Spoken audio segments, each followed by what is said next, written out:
ყველა ქვეყნის კოსმოსური სააგენტოსთვის მთვარეზე მისიები არის ნომერ პირველი გამოწვევა და დასაწყისი იმ დიდი ამბიციების განხორციელების, რაც კოსმოსის უფრო ფართო კვლევას ეხება. ამ მხრივ ჯერჯერობით ყველაზე წარმატებული ამერიკული გამოცდილებაა. თუმცა 21 საუკუნის დასაწყისიდანვე მთვარისკენ განსაკუთრებით მიიწევენ ჩინეთი და ინდოეთი. მთვარეზე ასტრონავტებს სხვადასხვა საფრთხისგან დაცვა დასჭირდებათ. მოუწევთ შეებრძოლონ კოსმოსურ და მზის რადიაციას, მეტეორიტებს, ტემპერატურის საოცარ რყევებს და დარტყმის შედეგად ამოტყორცნილ გრუნტსაც კი. მთვარის ორბიტაზე მოძრავმა თანამგზავრმა LRO-მ მთვარეზე ასობით ისეთი ადგილი დააფიქსირა, სადაც ლავის მილების ჭერი ჩანგრეულია და გახსნილია ამ მილში ჩასასვლელი. კვლევის გარეშე რამის თქმა ძნელია, მაგრამ მთვარეზე შეიძლება არსებობდეს რამდენიმე ასეული მეტრი დიამეტრის მქონე ლავის მილები. ასეთი სივრცე საკმარისი იქნებოდა ასტრონავტთა თავშესაფრად. იდეა მთვარის ლავის მილებში ბაზის აშენებაში მდგომარეობს, სადაც ასტრონავტები კიდევ უფრო დაცული იქნებიან.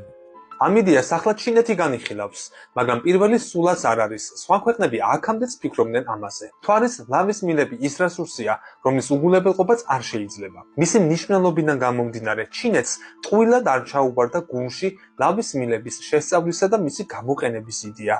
ლავის მილები წარმოქმნილია მაშინ, როდესაც მთვარის ზედაპირზე მიმდინარე ლავამ გაციება დაიწყო. ვულკანური ლავის ზედა ნაწილმა გამაგრებული ქერქი წარმოქმნა, მაგრამ მის ქვეშ გამდნარი ლავა კვლავ მიედინებოდა. თანდათან ჩაიჟონა და მის ადგილას სარიელი მილი დარჩა. ასეთი წარმონაქმნები დედამიწაზე გვხვდება.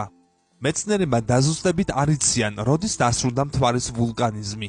ეს შეიძლება მილიარდი წლის წინ მოხდა, მაგრამ ზოგიერთი მტკიცებულება მიუთითებს, რომ მცირე მასშტაბის ვულკანიზმი მთვარეზე სულ რაღაც 50 მილიონი წლის წინაც მიმდინარეობდა. ნებისმიერ შემთხვევაში ლავის მილები უძველესია და ხელუხლებელი. მთვარეზე ასტრონავტებს დიდ ტემპერატურულ რყევებთან გამკლავება მოუწევთ. დედამიწის ბუნებრივ თანამგზავრს ტემპერატურული უკიდურესობები ახასიათებს.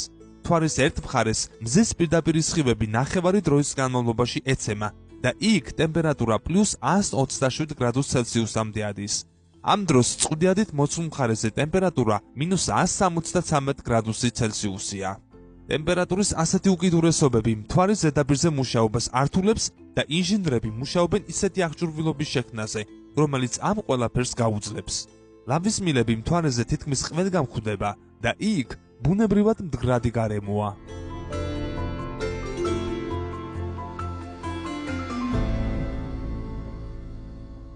გამოიწერეთ ჩვენი YouTube არხი. ლინკი ჩაშენებულია მთავარ გვერდზე YouTube-ის სიმბოლო აიკონში.